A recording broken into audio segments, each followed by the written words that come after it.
Ah, yeah, today is a very sad day because this will be, I think, our last video, but I hope it will not be our last video. Okay, but I'll try talking on graphing inequalities into variables. The last time I did a video for you, I was talking on graphing inequality, graphing an equation.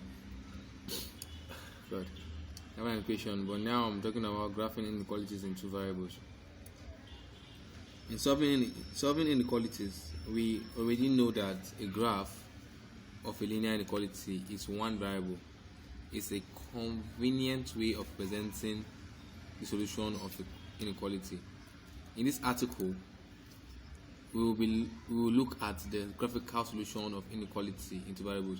So now we are looking at the graphical representation of inequality in two variables today. So proceed. Graphical solution for solving inequalities into variables.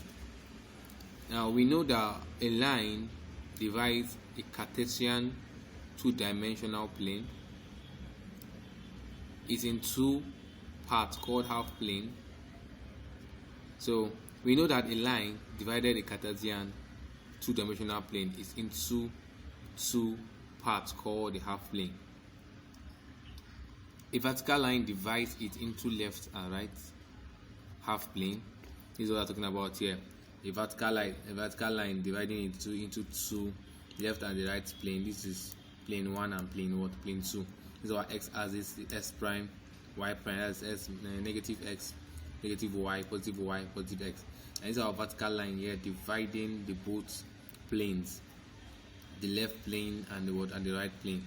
Then number 2, a non-vertical line divides the plane into lower and upper half planes.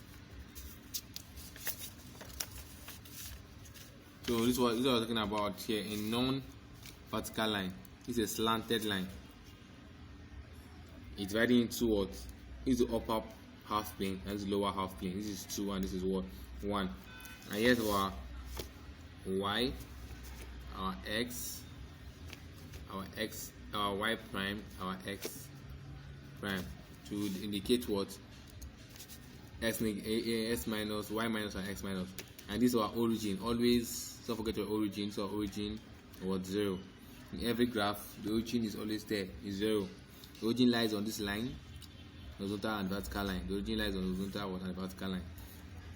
So any point in the Cartesian plane will either, number 1, lie in the line, number 2, lies in the half plane 1, or number 3, lies in the half plane 2.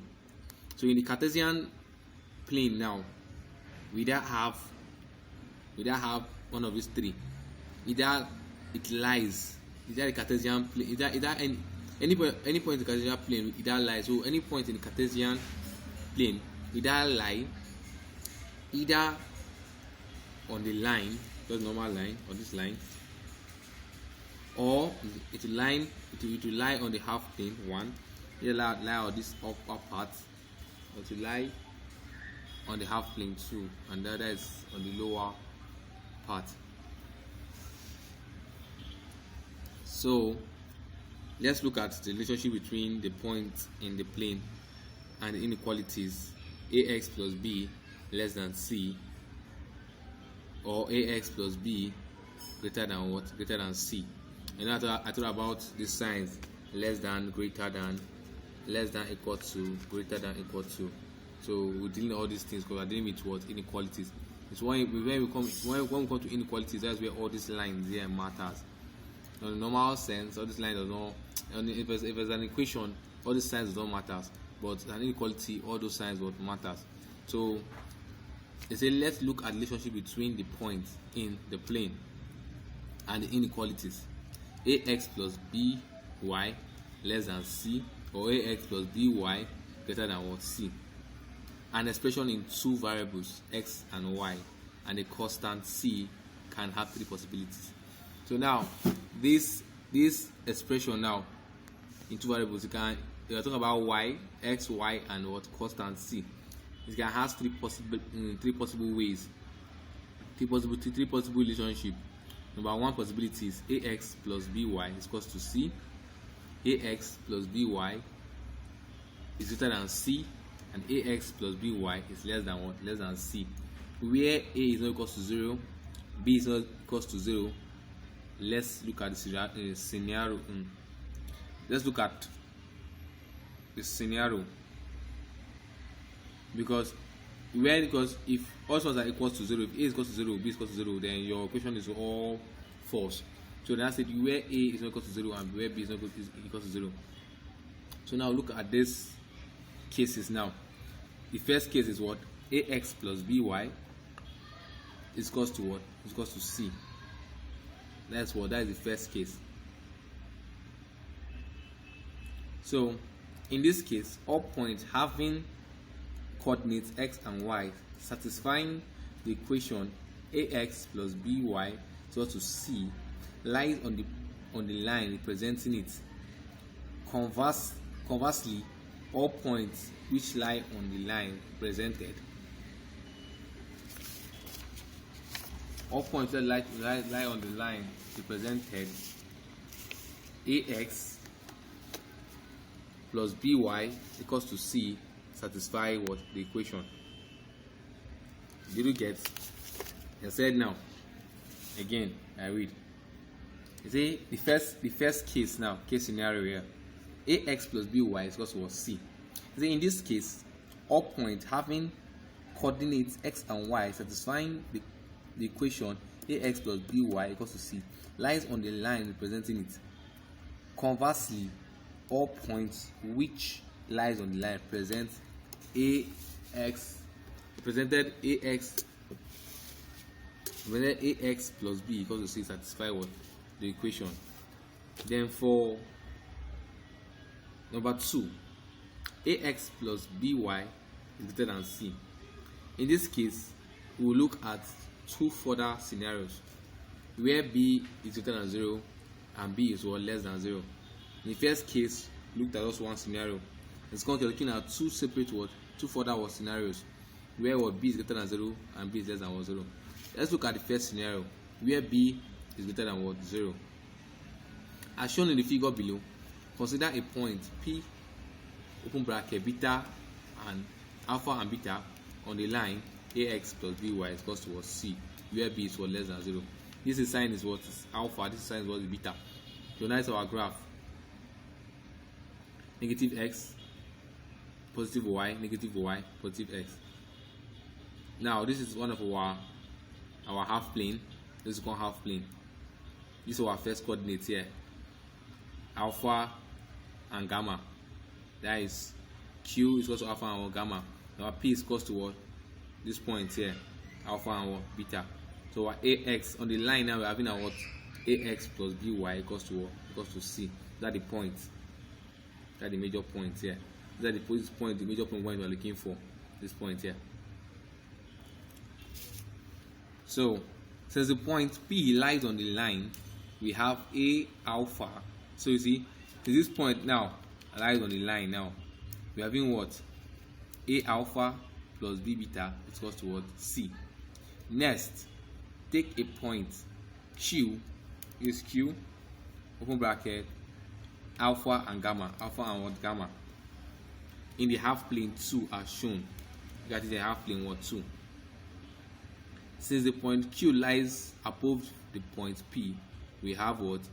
Gamma is greater than what? Beta. Since this point lies above this point, we are having what? Our gamma is less than our is greater than our beta. This our gamma is greater than our beta. Now multiplying both sides by b, we get that. I'll talk about this one now. We are working with this now. Multiplying both sides by b, we get b gamma is greater than b what? Beta. So we add a alpha to both sides. We add a alpha to both sides. When we have a alpha plus b gamma greater than a alpha plus b beta. So now we know a alpha plus b gamma is equal to c, because since a alpha plus b beta is equal to what? C. Because so why is that? Is because they have a alpha, then we have ax plus by is equal to c. That's what's happening here. A alpha plus b gamma is what? Greater than c. That's the same thing as this. The same thing now. So this c is just presenting c now can be written as what? A alpha plus b beta. Hope you get. So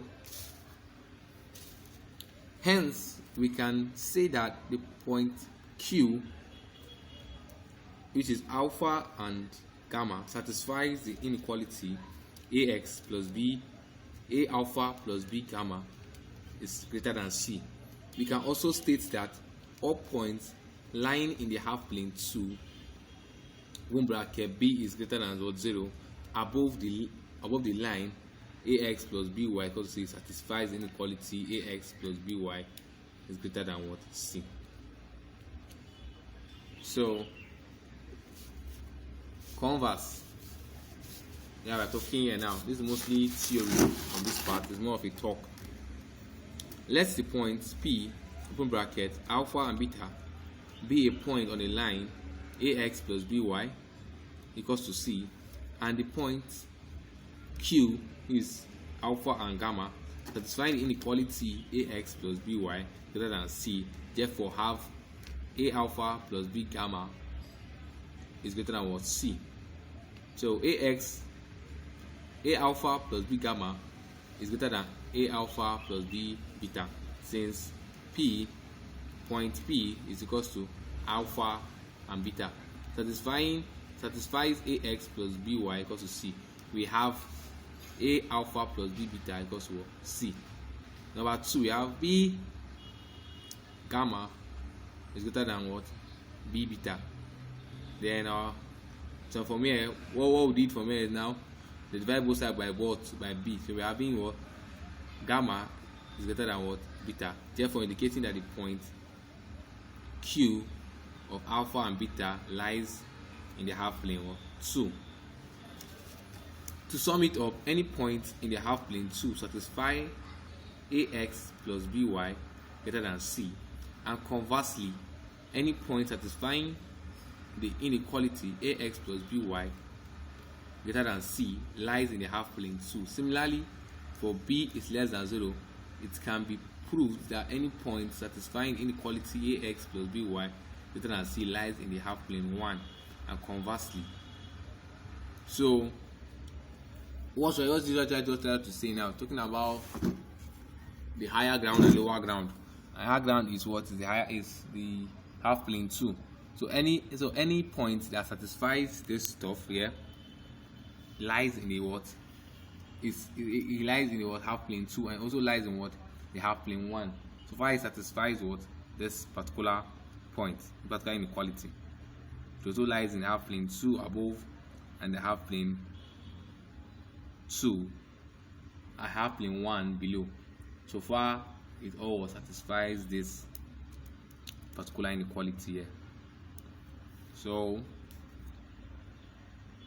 this is more of the theoretical part of the whole thing of inequality. We're not going to the main examples, but sadly you just give me bad news today, so